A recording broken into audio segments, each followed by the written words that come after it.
ओम नमः सिद्धेभ्य।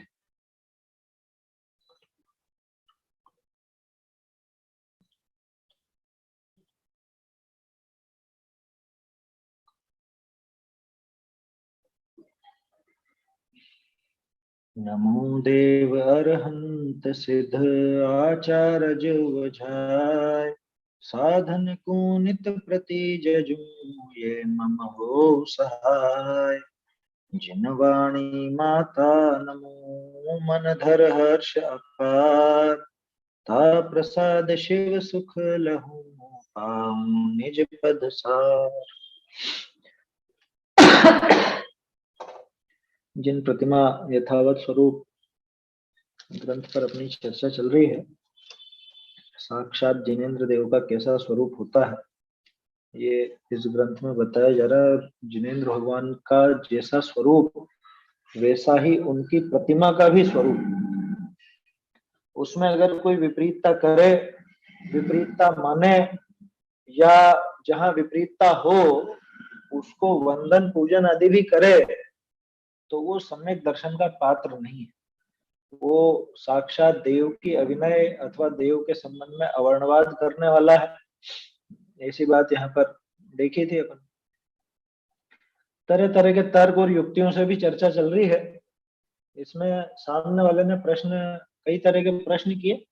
एक तो ठीक है, हम नहीं लगाएंगे, कहीं लग रही हो तो वहां जाने में क्या दिक्कत है, या कहीं लगी हो उसके दर्शन पूजन में क्या दिक्कत है, या हमने तो इतनी सी लगाई, इतनी सी लगाई और उन्होंने तो बहुत सारी लगाई, इसलिए वो तो पापी है, हम पापी नहीं है, हमने तो कोई गलत नहीं किया, हम तो जरा सी लगा रहे हैं, बिल्कुल जरा सी, वो भी नाखून के पैर के यहाँ, मतलब पैर के नाखून के यहाँ जरा सी टिप की मात्र लगा रहे हैं, बाकी तो इतना तो हमने लेप नहीं किया। तो क्या जवाब दिया था कल, कितना सुंदर इन्होंने तर्क दिया कि जिसके रात्रि भोजन का त्याग है वो एक बूंद पानी पिए चाहे 2 लोटा भर के पानी पिए, वो तो दोनों ही भ्रष्ट है।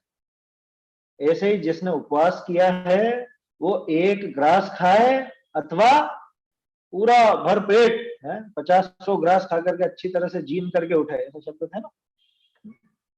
तो वो दोनों के दोनों ने भ्रष्ट है, दोनों ने खंडित किया उस व्रत। तो इतना यहाँ समझना कि जिनेंद्र भगवान का स्वरूप वो पूर्ण वितरागतामय है। अब उसमें रंच मात्र भी, चाहे वो इतनी सी टिपकी हो, चाहे पूरा ही लेपमय कर दिया हो, क्या एक पंखुड़ी लगाई हो, चाहे पूरी फूलों की माला पहना दी, एक धागा डाला हो, चाहे पूरा कपड़ों में लपेट दिया हो, वो सारे के सारे परिग्रह सहित ही हो गया, वो स्वरूप बिगाड़ देंगे।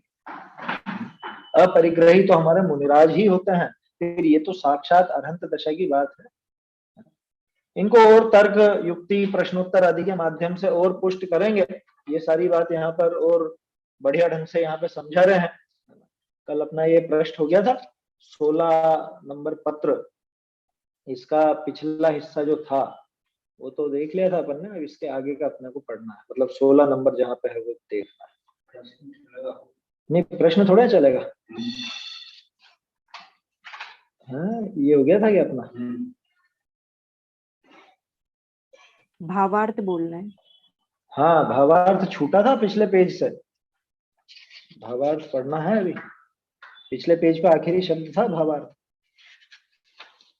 ये बात हुई थी। सो वस्तु को स्वरूप देखता तथा आगम की आज्ञा देखता तो शराब का कर सहित ही है भावार्थ। अब भावार्थ के बाद ये पेज आ गया यहाँ पर। ऐसा क्या है भावार्थ में कि वीतरागपणा तो दोनों ही प्रतिमा में नहीं रहा, दोनों की दोनों प्रतिमाएं। चाहे आपने एक जरा सी टिपकी, कितनी सी टिपकी, वो छोटे बच्चों के एक काजल की जरा सी लगा देते ना जैसे माथे में, ऐसी जरा सी, अथवा उससे भी छोटी, तिल के बराबर भी, तिल तुष मात्र परिग्रह नहीं रहता ऐसा अपन कहते, एक तिल्ली के दाने के बराबर भी आपने अगर भगवान की प्रतिमा के चरणों में उनके नख पर अगर लगा दी तो वीतराग का तो दोनों में ही नहीं रही। और जब वीतरागपणा नहीं होए, जब तक जिनमत में पूज्यपणा संभव नहीं, क्या वीतरागता नहीं है तब तक पूज्यपना संभव नहीं है। ये मनगढ़ंत नहीं कह रहे हैं, आगे जाके उसका उल्लेख करेंगे।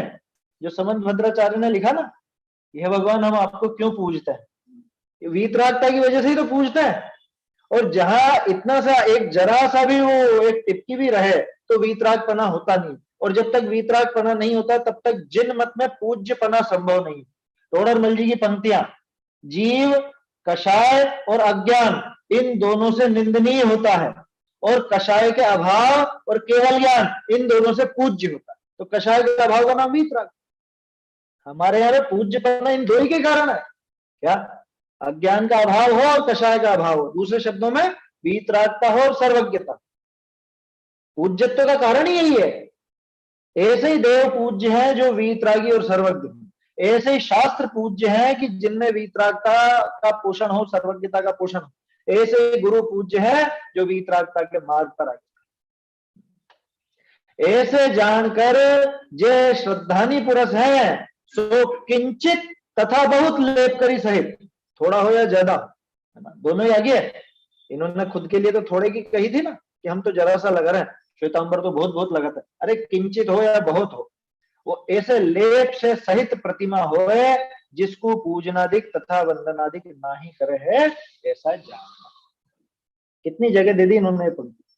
श्रद्धानी जीव ऐसे जहां पे वीतरागता नहीं नजर आती है उसका वंदन पूजन नहीं, चाहे वो देव की प्रतिमा हो चाहे गुरु हो। क्या है समझ में? सब में लगा लेना, शास्त्र भी लगा लेना। ऐसे शास्त्रों का न तो अभ्यास करेगा, न ऐसे शास्त्रों को पढ़, मतलब अभ्यास का मतलब कि उसको श्रद्धान पूर्वक उसको पढ़ेगा, ऐसा ऐसा समझना अभ्यास। जिसमें राग का पोषण, जिसमें राग भाव बढ़े, ऐसे शास्त्रों का अभ्यास। वीतरागता का खंडन हो, विपरीत हो। कल करी थी ना बात शाम को, वो अष्टपाहुड़ है ग्रंथ। अब अष्टपाहुड़ की टीका शुद्ध सागर सूरी, वो पूरे 20 पंथ। वो तो मुनि तो थे ही नहीं, वो तो भट्टार, पूरे 20 पंथ का पोषण है उसमें। सम्यक तो हीन किसको कहा? जो इनको फूल केसर नहीं लगाए, जो इनको नहीं पूजे, वो सम्यक तो रहित। वो ऐसा पढ़ना ही नहीं पढ़ते ना उसको काम। ऐसे जानकर जे श्रद्धानी पुरुष है सो किंचित तथा बहुत लेप करी सहित, किंचित या बहुत राग द्वेष सहित जिनेन्द्र प्रतिमा को, ऐसे शास्त्रों को, ऐसे गुरु वेशधारी को, कि जो बहुत लेप सहित, लेप का अर्थ राग द्वेष ले लेना, आया समझ में? अकेले प्रतिमा की बात नहीं है, प्रतिमा का तो नाम है। जैसे हाथी के पैर में सबके पैर गर्भित हो जाते हैं ना, ऐसे ये देव की प्रतिमा का स्वरूप बता रहे हैं, तो उसमें गुरु शास्त्र वगैरह सबका जान लेना उसके अंदर। थोड़ा सा हाँ मेरे ख्याल से वो है, शायद इसमें भी है वो उदाहरण। ज्यादा थोड़ा सा भाई, बहुत ज्यादा जहर नहीं मिलाया हमने। हमने तो क्या कढ़ाई में एक बूंद डाला, वो भी एक कोने में। बोलो कितना लोगे उसमें से दूध? कढ़ाई में दूध उबला जा रहा है, उसकी खीर वीर बनाई जा रही है, एक कोने में जरा सी बस एक टिपकी, एक टिपकी क्या वो जहर की लगी है।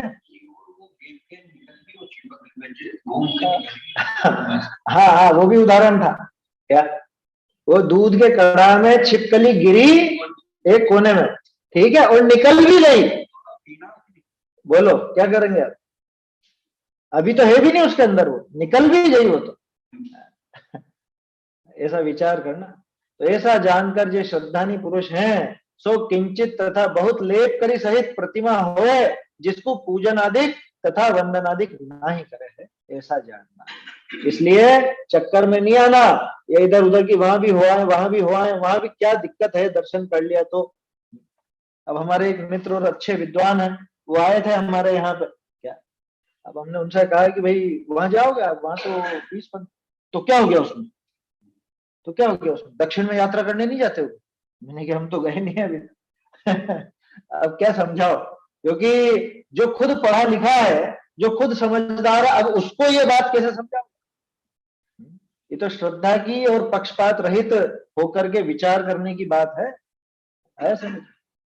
चलिए आगे पढ़ते हैं। बहुरी फेर कोई प्रश्न करे है, जो तुमने केसर तथा चंदन को परिग्रह में कया सो तो जाने।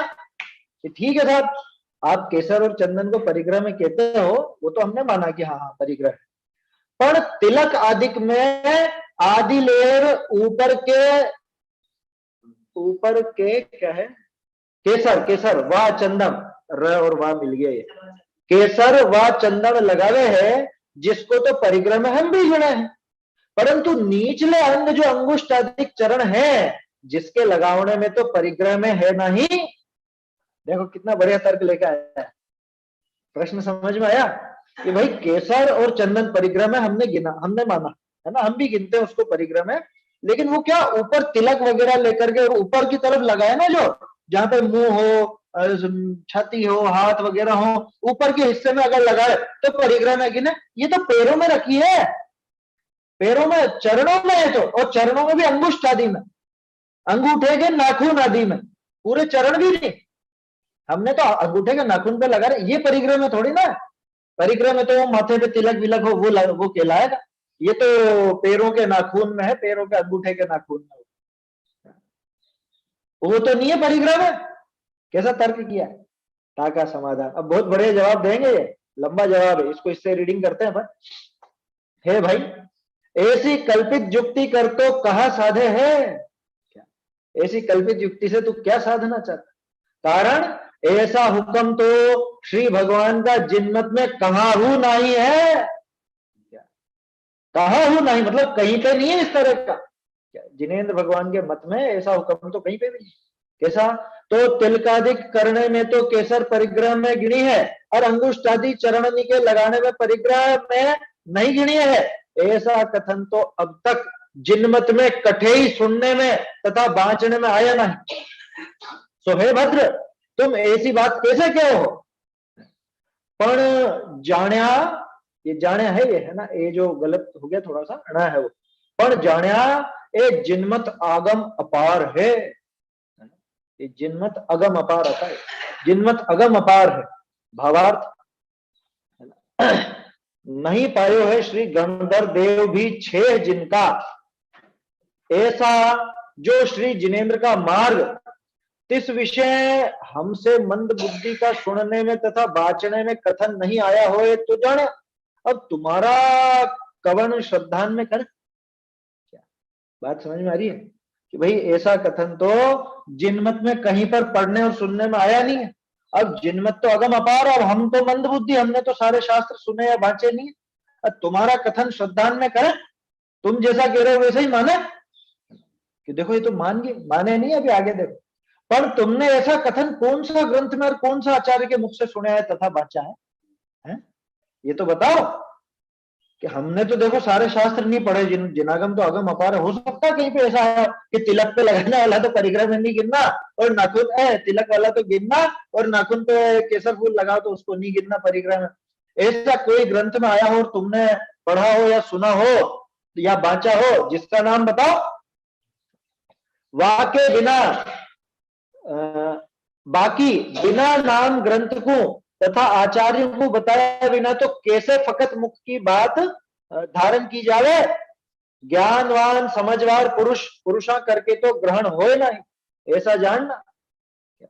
जो ज्ञानी समझदार होगा, आप तर्क दे रहे हो तो उसकी युक्ति सहित उसका जो आगम का प्रमाण है वो तो बताओ कि आपने कौन से ऐसे ग्रंथ में पढ़ा है, कौन से आचार्य ने ऐसा कहा है कि भाई माथे पे लगाने वाली परिग्रह में गिनना और पैरों पे लगाने वाली परिग्रह में नहीं गिनना, ऐसा कहीं पे आया हो तो समझाओ। क्योंकि हम तो मंद बुद्धि है और जिनागम बहुत विशाल है, विस्तृत है। कुछ इस तरह की बात आपने पढ़ी हो, आपकी बात मानेंगे ना, आपकी बात मानेंगे, लेकिन लाओ तो सही इस तरह की कोई बात, कौन से ग्रंथ? क्योंकि ज्ञानी समझदार पुरुष के तो ऐसे कहने मात्र से ग्रहण नहीं होता, प्रमाण दिया जाए तो ग्रहण होता। बहुरी फेर उसको पूछिए कि जो तुमने तिलक के करने वाली केसर को तो परिग्रह में मानी, और चरणादिक के लगावने वाली को परिग्रह में नहीं मानी, सो तो जाने। परंतु हे भाई, केसर तो मुल्क में एक जात सी देखिए है, मुल्क माने देश, मुल्क, केसर तो पूरे देश में एक ही तरह की दिखती है। कारण ऐसा जानपना नहीं हुए है, सो परिग्रह में गिनने वाली तो केसर कैसी कौन सी है और नहीं गिनने वाली केसर कौन सी है, सो अब तुम बताओ। तथा कौन से मुल्क में तो परिग्रह में गिनने वाली केसर निपजे है और कौन सा मुल्क में नहीं परिग्रह में गिनने वाली निपजे है। बहुरी इनकी न्यारी न्यारी पिछाड़ने की जात बताओ क्या, कि उनकी जाति भी समझा लो साहब, हम तो मंदबुद्धि है। अब हमने तो एक ही तरह की केसर देखी, बाजार में जाके कभी पूछा नहीं कि परिग्रह में नहीं गिनने वाली कौन सी होती है और परिग्रह में गिनने वाली कौन सी होती है क्या, कि कौन से देश में मिलती है परिग्रह में गिनने वाली और परिग्रह में नहीं गिनने वाली कौन से देश में मिलती है। ऐसा उनका कुछ पहचान चिन्ह बता दो तो हमारा भी भला हो। अरे न्यारे मुल्क के नाम बताओ क्या, अलग अलग जो देश हैं जिन पे ऐसी इसी इस तरह की मिलती है वो नाम भी बता दो। बहुरी कौन सा वर्ष के तो परिग्रह में गिनने वाली केसर लागे है और कौन सा वर्ष के नहीं लागे है, सो न्यारे न्यारे वर्ष के नाम बताओ। ये लीप ईयर होता है ना, 4 साल में एक बार आता, उस टाइम पे वो परिग्रह में नहीं गिनने वाली केसर लगेगी और बाकी साल में परिग्रह में गिनने वाली केसर लगेगी, ऐसा हो तो वो बताओ। या 5, 10, 15, 20 इस तरह के जो वर्ष हैं उनमें तो बिना परिग्रह में गिनने वाली केसर उपजेगी और बाकी वर्षों में परिग्रह में उपजे मतलब परिग्रह में गिनने वाली उपजेगी, ऐसा कुछ हो तो वो बता दो साहब, नंबर बता दो। बहुरी उस केसर का रंग तो कौन सी जात का है और उसका रंग कौन सी जात का है, सो न्यारे न्यारे रंग की पिछाड़ने की जात बताओ, ऐसा बता दो कुछ ऐसा हो तो, कि थोड़ी सी क्या वो पीलेपन पे आवे ना वो तो परिग्रह में नहीं गिनी जाएगी और जो लालपन पे आवे वो परिग्रह में गिनी जाएगी, ऐसा कुछ है क्या। केसर तो केसर जैसी जो आती है वही है, कोई नीली आती हो हरी आती हो तो वो बता दो कि उसको नहीं गिनते हो। अथवा श्री केवली भगवान का ज्ञान में परिग्रह में गिनने वाली केसर तो न्यारी दिखी हो और परिग्रह में गिनने वाली परिग्रह में गिनने वाली न्यारी दिखी हो। एक सेकंड मैं छूट, हाँ इधर आ गया हाशिए में, और परिग्रह में नहीं गिनने वाली न्यारी दिशी हो, तो ऐसा कथन कोई जिनमत का शास्त्र में श्री भगवान का वचना के अनुसार कोई ग्रंथ में कठे ही श्री आचार्य कहे हो तो ऐसा कथन बताओ, बताओ भैया ऐसा इस तरह का कोई कथन हो शास्त्रों में आया हो कि इस तरह के वर्ष में इस तरह के देश में इस तरह के रंग की जो केसर होती है वो तो परिग्रह में गिनी जाती है और दूसरी वाली नहीं गिनी जाती, ऐसा कोई आचार्यों ने किसी मतलब जिनेंद्र भगवान के वचनों के अनुसार लिखा हो तो बताओ। और उसके पहले बहुत बढ़िया तर्क दिया है कि जिनेंद्र भगवान ने ऐसा जाना है क्या है? ऐसा उन्होंने जाना हो केवली भगवान ने ये वाली केसर तो परिग्रह में गिनी जाएगी और ये वाली केसर तो परिग्रह में नहीं गिनी जाएगी, ऐसा कुछ हो तो बता दो। कैसा बिल्कुल सीधा सा तर्क है, बच्चों को समझ में आवे ऐसा, क्योंकि मन गढ़ंत बातें बहुत बनाते हैं लोग बात, कल्पित युक्तियां, कल्पित युक्ति तो थी उसकी कि माथे में लगाने वाली तो गिनते हैं पैर में लगाने वाली नहीं गिनते, ऐसे अलग अलग केसर होती हो तो हमको समझा दे, ऐसा कथन बताओ। ऐसे अनेक अपेक्षा कर कर हे भाई जो तुम 2 प्रकार की केसर मानो हो इनमें दूषण आवे है, सो ऐसा जानकर हे सुबुद्धि जन हो सर्व प्रकार के केसर को स्वरूप एक ही प्रकार जानना, ये सब तरह की केसर का स्वरूप तो एक ही प्रकार का है, सुबुद्धि जनो लिख दिया उन्होंने, ऐसा जानकर हे सुबुद्धि जनो, जैसे कुंद कुंदाचार्य ने कहा ना हे कान वालों सुनो, क्या ऐसे कह रहे हैं समझदारों ये समझो, ऐसा जान करके कैसा कि केसर तो केसर ही है, ऊपर की अलग और नीचे की अलग ऐसा नहीं होता कि ऊपर जो लगाई जाएगी वो तो परिग्रह में गिनेंगे और पैरों में लगाई जाएगी जो परिग्रह में नहीं गिनेंगे, ऐसा बिल्कुल। ऐसा जानकर हे सुबुद्धि जनों सर्व प्रकार की केसर का स्वरूप एक ही प्रकार जान, ताते हैं शरीर के नीचले नक्शों लगाए शिखा पर्यंत चावे जठे लगाओ सो सर्व परिग्रह में गिन लेनी, ऐसा श्री जिनागम का वचन। चाहे तू पैर के अंगूठे के नाखून पर लगा, चाहे वहां से लगा के शिख, शिख किसको बोलते हैं, शिख माने चोटी, शिखा सबसे ऊपर का हिस्सा, सबसे ऊपर का हिस्सा माने पैरों के नीचे से लेकर के ऊपर ही ऊपर तक कहीं भी लगाओ वो सारी की सारी परिग्रह, ये छोट में ऐसा लिख दिया परिग्रह को, वो सारा का सारा परिग्रह में गिन लेना, आया समझ, जठे लगाओ चाहे जिधर लगाओ, आज भी अजमेर साइड ऐसे ही बोलते हैं, वहां ऐसे ही बोलते हैं, अजमेर के ही तो थे ये शिखा पर्यंत जठे लगाओ अठे कठे जठे। नीचे थोड़ी आवे करंट अंगूठे पे लगा। हाँ। देखो उस जमाने में अगर करंट चलता ना तो करंट का उदाहरण दे दो क्या, कि माथे पे करंट का तार लगाओगे तो वहां पे तो करंट नहीं लगेगा, वहां पे तो करंट लगेगा, है ना।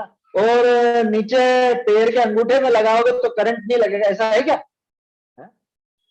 कि वो तार में यहाँ पे छुआओ तो करंट आएगा, और पैर के नाखून पे, पैर के अंगूठे पे लगाओ तो वहां पे करंट नहीं आएगा, ऐसा होता है कभी? कि वो तो सभी जगह आना है। तो जैसे वो करंट का हिसाब है वैसा यहाँ भी समझ लेना। बात समझ में आ रही है कि वो परिग्रह यहाँ भी गिना जाएगा और वहां भी गिना जाएगा, चाहे माथे पर लगाओ चाहे पैरों के चरणों में लगाओ, वो केसर फूल इत्यादि वो सारा का सारा जो भी है, वो जो लेप है उस लेप से तो अपूज्य ही, वो वीतरागता समाप्त ही परिग्रह में ही गिनी जाएगी। और परिग्रहधारी को तो हमारे यहाँ पूजा नहीं जाता, अपरिग्रही को ही पूजते हैं, ऐसी बात है। आया समझ में? ये पूरे पेज में उदाहरण दिए थे इसलिए अपन ने सीधी रीडिंग लगा ली। कोई आपको उसमें कोई शब्द वगैरह नहीं आया हो समझ में तो आप पूछ लीजिए, नहीं तो आगे बढ़ते हैं अपन। चलिए आगे का हिस्सा देखते हैं। तो सारी की सारी परिग्रह में गिन लेना थोड़ी भी, और नाम है केसर का तो बाकी सब चीजें ले लेना कि नहीं साहब हम केसर नहीं वापरते, हम तो चंदन वापरते हैं। अरे तू चंदन वापर, चाहे तू लौंग का इस्तेमाल कर, चाहे केसर का कर, अरे चाहे ऑयल पेंट लगा दे। पहले करी थी ना चर्चा अपन ने, वो लेप में वो भी शामिल है, ऑयल पेंट लगा दिया गया हो वो भी तो उसी में शामिल है ना। तो वो बिल्कुल भी पूज्य नहीं रह जाती, कारण कि वहां पे आपने परिग्रह छोड़ा। अपरिग्रह महाव्रत तो उनके मुनि दशा में था, अब ये तो साक्षात अरहंत हो गए हैं, इनके कौन सा परिग्रह है। चलिए आगे देखते हैं। माने क्या होता है?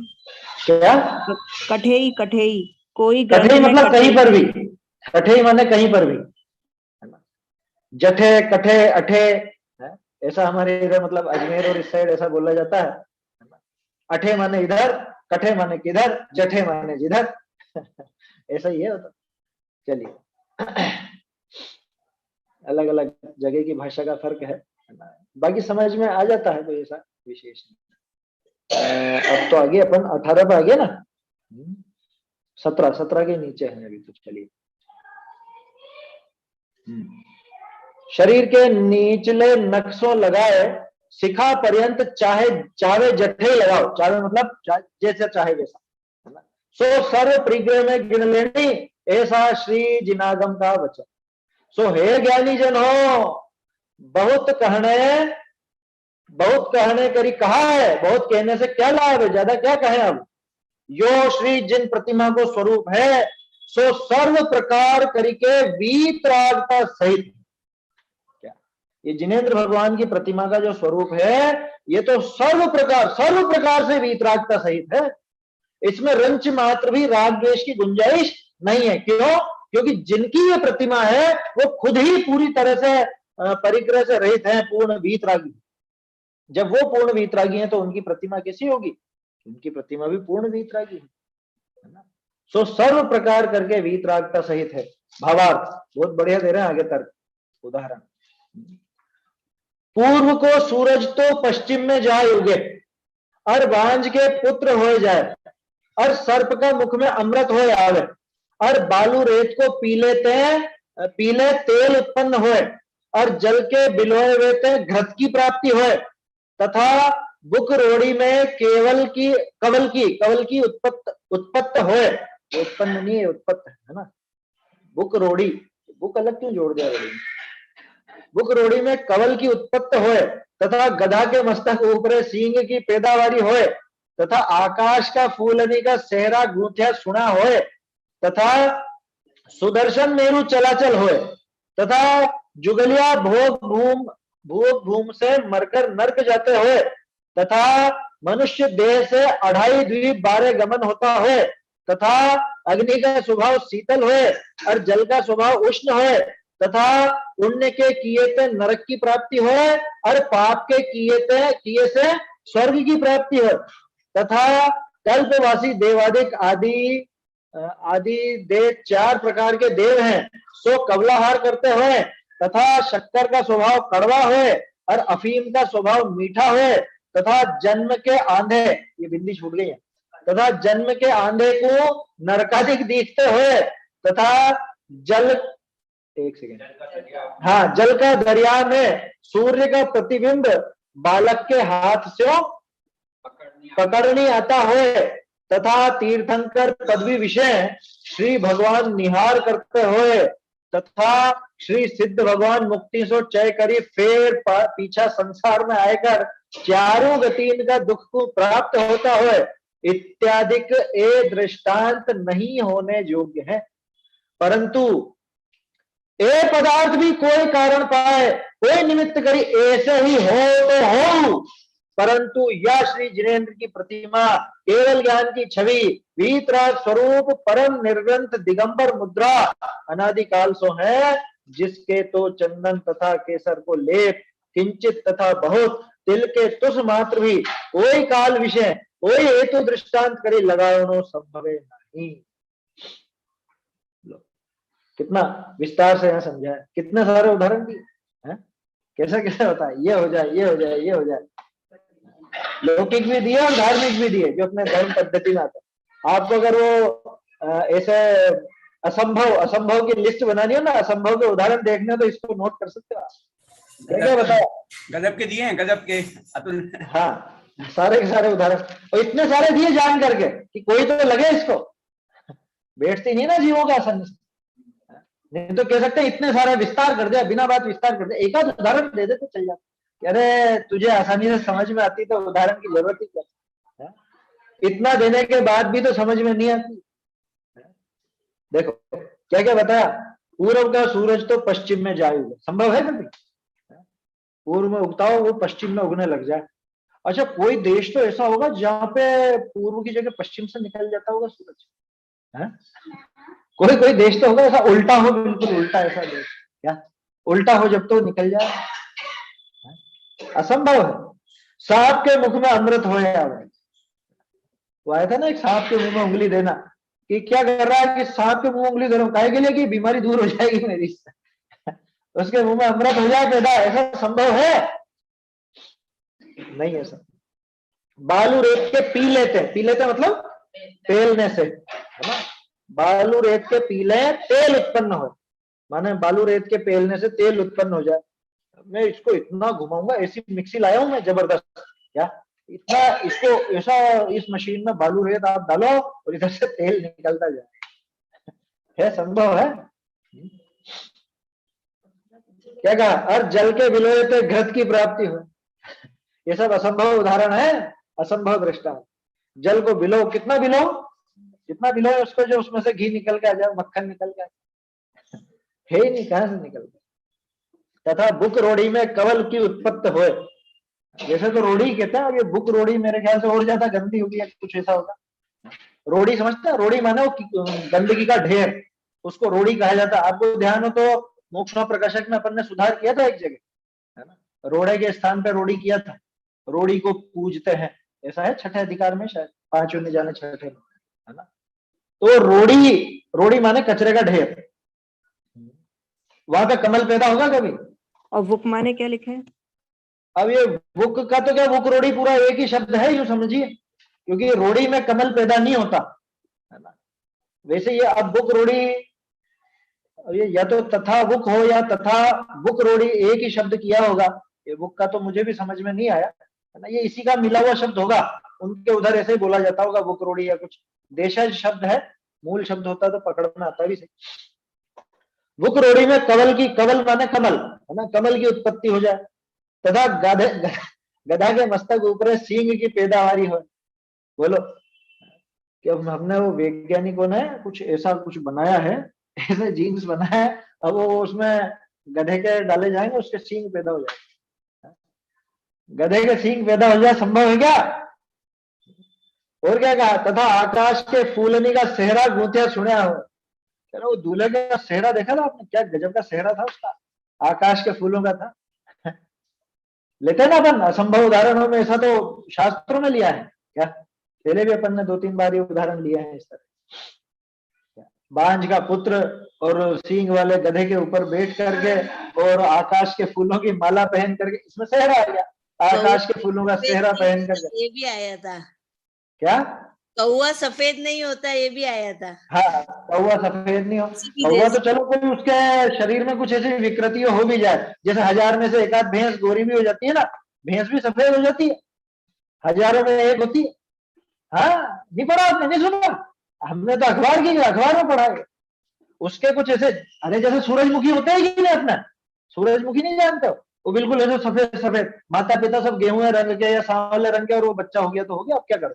ऐसे हजारों में एक आध भैंस ऐसी सफेद भी हो जाती है, लेकिन गधे के सींग कभी नहीं मिलेगा। क्या? हाँ, थोड़े भूरे रंग पे, उसको सफेद कहते हैं, पूरी तरह सफेद नहीं होती, हल्के से भूरेपन पे हो जाती तो उसको सफेद कहा। वो तो उसके चमड़ी का जो भी उसका विकार है वो उस वजह से है। देखो, तो गधे के मस्तक के ऊपर सींग की पैदावारी हो तथा आकाश के फूल का सेहरा गूंथा सुना हो तथा, अब देखो धार्मिक उदाहरण, सुदर्शन मेरु चलाचल होए, ये उदाहरण तो भक्तामृत में है 2-3। कल्पांत काल मरुता चलिता चले कि मंदराद्रि शिखरम चलितम कदाचित, क्या वो सुमेरु हिल जाएगा? कितनी प्रलयंकारी पवन हो है? उससे हिल जाएगा सुमेरु, इधर का उधर हो जाएगा। सुमेरु पर्वत है, अनादि से वैसा का वैसा अनंत काल तक उसी जगह स्थित रहने वाला, तभी तो सुमेरु की महिमा है। सुदर्शन मेरु चलाचल होए तथा जुगलिया भोग भूमि से मरकर नर्क जाते हैं। युगलिया यानी कि भोग भूमि के जो जीव होते हैं, युगलिया पैदा होते हैं ना, एक साथ ही पैदा होते हैं, स्त्री पुरुष दोनों साथ साथ ही होते हैं, और मर करके नियम से स्वर्ग जाते, नियम से देव बनते हैं, ये नियम है। अब ये धार्मिक उदाहरण है, ये कोई अनजान व्यक्ति लौकिक में नहीं समझेगा, कोई जैन होगा तो और पढ़ा लिखा होगा तो समझ जाएगा। पढ़ा लिखा माने शास्त्रों को पढ़ा हुआ, वो तो बहुत पढ़ा लिखा होगा। युगलिया भोग भूमि से मरकर नरक जाते हो, संभव है क्या? नहीं जा सकता। उनके ऐसी न तो कषाय भाव दिखता है, न ऐसी विपरीत प्रवृत्ति दिखती है जिससे नरक।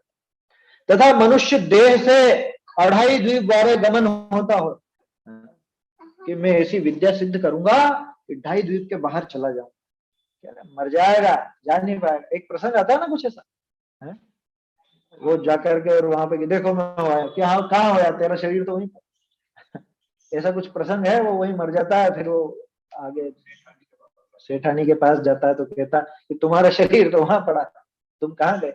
सदैव कोई बाहर नहीं जा सकता 2.5 द्वीप के बाद। 2.5 द्वीप की करें ध्यान रखना है ना, जम्बू द्वीप या भरत क्षेत्र की नहीं कह रहे हैं, नहीं तो किसी के दिमाग में ऐसा है कि कुंद आचार्य भी तो विदेह गए थे। अरे विदेह यहीं पे, ये 2.5 द्वीप की बात है, मनुष्योत्तर पर्वत की बात है। तथा अग्नि का स्वभाव शीतल हो, अरे बहुत मजा आया, ठंडा ठंडा एकदम, आग में हाथ डाल के ऐसा मजा आया, बिल्कुल ठंडा आ गई है। कौन सी आग? कौन सी आग का स्वभाव शीतल है? पेट्रोल से जो आग लगाई वो शीतल होगी कि डीजल से या केरोसिन से या लकड़ी की या ये गैस की? कौन सी आग ठंडी होती है? कि कोई भी आग हो, वो आग तो गर्म ही होने वाली है। अग्नि का स्वभाव शीतल हो, और जल का स्वभाव उष्ण है। क्या? जल का स्वभाव उष्ण हो गया, जल से पानी से जल गया है। कि गर्म पानी हो वो चीज अलग है, ध्यान रखना, वो स्वभाव नहीं होता, लेकिन वो यहाँ स्वभाव की बात है, वो तो विभाव है, वो तो कोई कारण पा करके वैसा हो जाता है, लेकिन वो उसका स्वभाव नहीं है। थोड़ी देर बाद अपना आप ठंडा होता ही है ना, तो वो शीतल स्वभाव है उसका। जल का स्वभाव उष्ण हो, है ना, ऐसा। तथा पुण्य के किए तो नरक की प्राप्ति हो, और पाप के किए स्वर्ग की प्राप्ति। संभव है? बिल्कुल भी संभव नहीं। पुण्य करने वाला जीव नरक में कैसे जाए, और पाप ही पाप करने वाला जीव स्वर्ग में कैसे जाए? ये तो सभी समझते हैं, इनको कोई उदाहरणों के विश्लेषण की आवश्यकता नहीं। तथा कल्पवासी देवादिक आदि देव 4 प्रकार के देव है जो कमलाहार करते हैं। देखो बातों बातों में ऐसी चीजें भी ले लेते हैं, ये इनकी विशेषता है। क्या? जो मुद्दे थोड़े समझने के हो ना, अरे भगवान वो देव भी तो वो आहार करते हैं, वो उसके शरीर में घुस के इतना इतना खा गए, क्या वो देव ने खाया? वो देव इतना सा भी नहीं खाता उसमें। समझ में ही बात?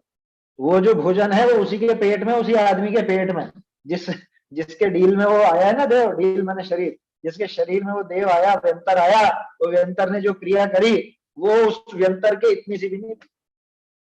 कोई सोचे कि स्वर्ग के देव नहीं खाते होंगे, व्यंतर तो खा जाते होंगे, खाते रहते, कुछ भी नहीं खाते, बिल्कुल भी नहीं खाते, कबलाहार होता ही नहीं, वो सिस्टम ही नहीं है उनके।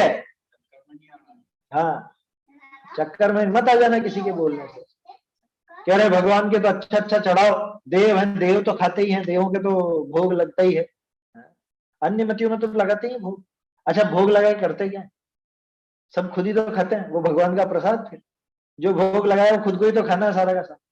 अब वो कुछ भी हो, लड्डू हो तो लड्डू, मांस हो तो मांस, शराब हो तो शराब, नाम भगवान का और वो भोगना तो खुद को ही। खैर, अन्य मत से अपने को लेना देना नहीं, यहाँ तो खास चीज ये समझने की है कि जो 4 निकाय के देव हैं, चारों प्रकार के देव, चाहे कल्पवासी हो चाहे व्यंतर हो, सबसे ऊंचा और सबसे नीचा दोनों ले लिया अपन, सभी तरह के देव कोई भी हो, उनके कबलाहार की व्यवस्था ही नहीं है, उनके शरीर में सिस्टम ही नहीं है इस तरह का। उनके तो एक कंठ में एक अमृत का सिस्टम होता है, वो उनके आयु के हिसाब से उतने 1000 वर्ष में अपने आप खेल जाता है ना, अमृत झर जाता है और उससे उनकी तृप्ति हो जाती है ना। वो यहां से झर के पेट में जाता है, ऐसा कुछ नहीं है। अपने जैसे शरीर का सिस्टम नहीं है कि यहां से निकल के पेट में जाएगा और उसके बाद तृप्ति होगी, ऐसा कुछ भी नहीं होता।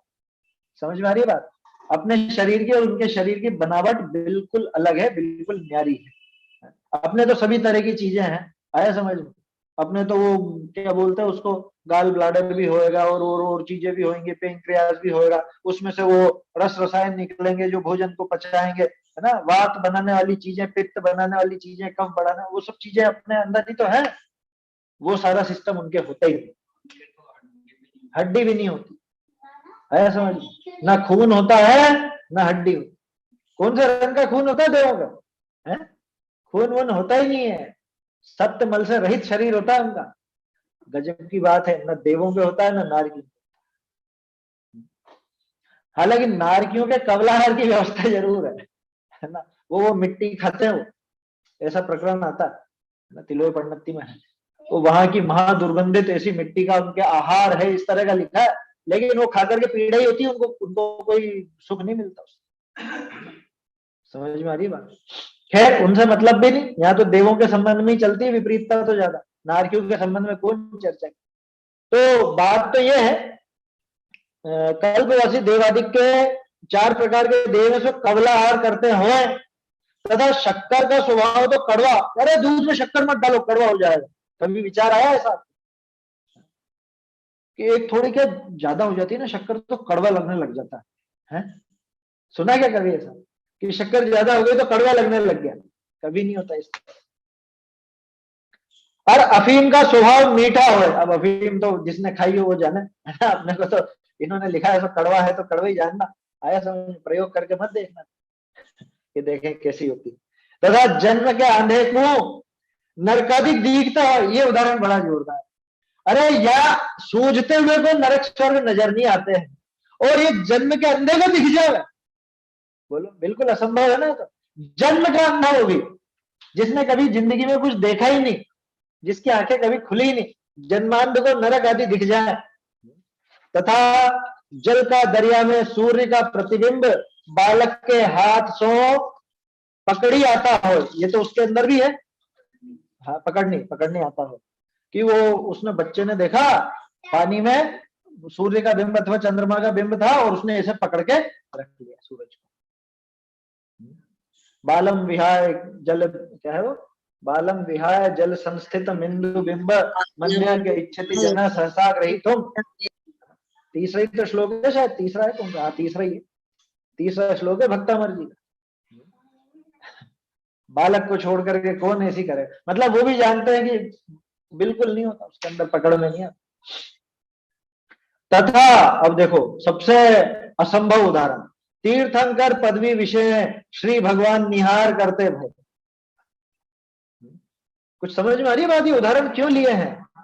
ये सारे उदाहरण ऐसे लिए हैं जो या तो अन्य मतों में प्रचलित है या कुछ ना कुछ भगवान के संबंध में विपरीतता चलती है। श्वेतांबर मत में ऐसा माना जाता है, महावीर स्वामी को पेचिश हो गई, पेटूंगा रोग हो गया, आया समझ में? क्यों हो गया? कि वो उसने, क्या नाम था उसका, गोसाल्य ने तेजोलेशिया छोड़ी और उनके ऐसा रोग हो गया। टोडरमल जी ने उल्लेख किया है ना उस बात का, अपन ने पढ़ा था शायद मोक्षोपनिषद में आया था कि उसने ऐसी तेजोलेशिया छोड़ी जो उनके पेटूंगा रोग हो गया, वो पेचिश रोग हो गया, और रोग के मारे फिर वो निहार ही निहार हो गया। उनके यहाँ पे ये सारी चीज, और ये केसर फूल की पद्धति भी उनके ही थी, जिसमें से इधर कोई कोई ऐसे भोले जीव अपने हुए तो वो उन्होंने अपना लिया। आया समझ में? उनके ही था ये पद्धति, उनके यहाँ पे केवली भगवान के निहार संभव है। अगर केवली के तीर्थंकर, वो भी तीर्थंकर पदवी में श्री भगवान निहार करते हुए, तीर्थंकरों के अगर निहार होने लग गया तब तो हो गया काम। फिर किस बात का तीर्थंकर? 3 लोक में सबसे ऊंचा पुण्य कहलाता है ना, सबसे ऊंचा पुण्य। ऐसा कैसा सबसे ऊंचा पुण्य है? तीर्थंकरों के निहार जैसी चीज तो मिटी नहीं। निहार समझते हैं ना, मल त्याग। निहार माने मल त्याग, विष्टा। बोलो, तीर्थंकर लेटरिन जाएंगे? सोचो तो सही, कैसी कैसी विचित्र विपरीत बात है। ये असंभव कार्य, और असंभव तो है ही। ऐसा विचार जिनके होता है वो सोचो कितना भयंकर अवर्णवाद और कितनी अवमानना कर। तीर्थंकर पद साक्षात केवली का अवर्णवाद है जो इस तरह का विचार करे, या ऐसा सोचे समझे, ऐसा माने क्या कि तीर्थंकरों के भी होते हो, अरे अपने होता है तो उनके नहीं होगा। तू और वो एक ही हो गए। देवगति के देवों के तो निहार होता नहीं, और तीर्थंकरों के निहार हो जाएगा। गजब हो गया। तथा श्री सिद्ध भगवान, एक और असंभव देखो, सिद्ध भगवान मुक्ति सो चय करी फिर पीछा संसार में आकर चारों गति इनका दुख को प्राप्त होता हो। ये भी मान्यता चलती है, ये जान करके दिया उदाहरण। आप सोचो, मैंने पहले भी आपसे कहा प्रतिमा का तो एक बहाना, बाकी बहुत सारी चीजें इस ग्रंथ के अंदर। सिद्ध भगवान वहां से आते हैं, वहां अनंत काल रहते हैं, उसके बाद फिर वापस से संसार में आ जाते हैं, और संसार में आके फिर चारों गतियों में भटक कि फिर सिद्ध हुए ही क्यों थे? सिद्ध हुए ही क्यों? फिर कोई ऐसा सोचे, ऐसा लिखा है, लेख लिखा है एक ने, आए समझ में? किसी ने लेख लिखा था 2-1 साल पहले, देखने में आया था, बताया था ना मैंने आपको। ऐसा उठपटांग लेख लिख डाला किसी महिला ने, क्या कि सिद्ध कोई हमेशा वहां नहीं रहते, वहां हमेशा रहे तो परेशान हो जाएंगे, ऐसा वैसा आकुलता होगी, और ये वो वापस आते हैं लोग, क्योंकि नहीं तो कहां से आएंगे, नए नए जीव कहां से आएंगे बताओ? अवतार ले लेते हैं, ऐसी की भी कल्पना है, वहां से आ जाते हैं। तो अन्य मति में तो अवतार का है, और अपने यहाँ पे क्या सोच रहे हैं वो सोच रहे हैं कि ऊपर से आ जाएंगे, मतलब ऊपर माने सिद्ध शिला से आ जाएंगे। अरे भैया फिर ऐसी कैसी मुक्ति? टेम्पररी भी कोई मुक्ति होती है क्या? टेम्पररी मुक्ति तो यही है हमारा, यहीं पे जो मंद दशा है उसी में सुख मान लेते तो हो गया, टेम्पररी सुखी तो यही हो जाता। यह असंभव है, असंभव। सिद्ध होने के बाद वापस संसार में आया नहीं जाता। आया नहीं जाता ये कहने की बात नहीं है, क्यों आवे, क्यों आवे? वो जो अनंत सुखी हो गए उनको क्या जरूरत है यहाँ संसार में? उनको क्या इच्छा है, क्या वो क्यों आना चाहेंगे बताओ? समझ में आ रही बात? और आकर के चारों गति इनका दुख को प्राप्त होता, कि चारों गतियों में भटकेंगे आगे, कि फिर ये सारा प्रयोजन ही, मतलब इस बात का प्रयोजन क्या रहा, इस धर्म साधन का प्रयोजन क्या रहा?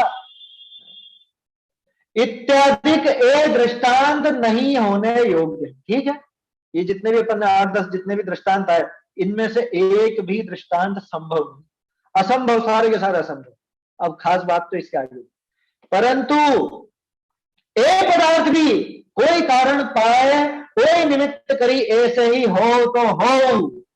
क्या गजब हो गया? सूरज पश्चिम से उगना हो तो उग जाए, आग ठंडी होनी हो तो हो जाए, पानी गर्म होना हो तो हो जाए, क्या और क्या कह रहा, सांप के मुंह में अमृत आ जाए तो आ जाए, है? और वो गधे के सींग उग जाए तो उग जाए, और तो और अब आगे की ले लो, सुमेरु हिल जाए इधर का उधर हो जाए, तीर्थंकरों के निहार हो जाए, सिद्ध यहाँ लौट आवे, है ना? हालांकि इनमें से एक भी नहीं होना है, लेकिन ये तो बता रहे पराकाष्ठा कि ऐसा भी किसी निमित्त से मान लो, ऐसा भी हो तो हो, परंतु ये श्री जिनेन्द्र भगवान की प्रतिमा केवल ज्ञान की छवि, वीतराग स्वरूप, परम निर्ग्रंथ, दिगंबर मुद्रा, अनादिकाल सो है, जिसके तो चंदन तथा केसर को लेप, किंचित तथा बहुत, तिल के तुष्ट मात्र भी कोई काल विषय, कोई हेतु दृष्टांत करे लगावनो संभवे नहीं। ये जितने असंभव दृष्टांत दिखाए ये सारे के सारे संभव हो जाए, लेकिन तीन लोक के नाथ की छवि तो परम वीतरागी है, निर्ग्रंथ है, दिगंबर है, अपरिग्रह की है। उसमें ये केसर फूल आदि लगाना, कोई लेप लगाना, किसी तरह से वो चर्चन करना, वो बिल्कुल भी संभव नहीं। संभव नहीं है का मतलब उचित नहीं है ना, वो होता नहीं है, ऐसा स्वरूप नहीं होता। क्या कहा, या श्री जिनेन्द्र की प्रतिमा देखो तो सही, विशेषण दिए जो अंदर भरा हुआ था ना बिल्कुल एकदम भगवान के प्रति भक्ति, वो सब निकल गई। कैसी जिनेन्द्र भगवान की प्रतिमा, केवल ज्ञान की छवि, साक्षात जैसे केवल ज्ञानी विराजते हैं वो की वही छवि। आया समझ में, वीतराग स्वरूप, रंच मात्र भी राग का लेश जहां नहीं है, राग पोषक वस्तुएं जिनके संपर्क में संसर्ग में नहीं हो। परम निर्ग्रंथ दिगंबर मुद्रा, परम निर्ग्रंथ, परम निर्ग्रंथ कहा, मुनिराज को निर्ग्रंथ कहते हैं ना, इनको परम निर्ग्रंथ का। निर्ग्रंथ माने किसी भी प्रकार की ग्रंथि, किसी भी प्रकार का परिग्रह नहीं है, परिग्रह को तो ग्रंथ कहते हैं ना। परम निर्ग्रंथ माने परम अपरिग्रही, मुनिराज तो अपरिग्रह महाव्रत के धारी है, और ये उनसे भी परम, परम लगा दिया, परम अपरिग्रही, परम निर्ग्रंथ। दिगंबर मुद्रा, दिगंबर मुद्रा भी साथ में जोड़ना जरूरी है, क्यों, पता नहीं कैसी कैसी कल्पना कर रखी लोग। दिगंबर माने अत्यंत पूरी तरह से नग्न, ऐसे। दिगंबर मुद्रा अनादिकाल सो है, किसी ने बनाई गए कि कुंदकुंदाचार्य ने चला दी होगी ये शायद, इसके पहले तो दिगंबर नहीं होती होगी, अलग अलग तरह की होती होगी, ये कुंदकुंदाचार्य ने चला दी होगी ऐसा। अरे ये अनादिकाल से व्यवस्था, इसी तरह की प्रतिमाएं होती हैं। भरत जी ने जो विराजमान कराई थी वो भी इसी तरह की, और अकृत्रिम चैत्यालय में जो है विराजमान वो भी इसी तरह की है क्या उनमें कुछ और लाग लपेट, कोई परिग्रह?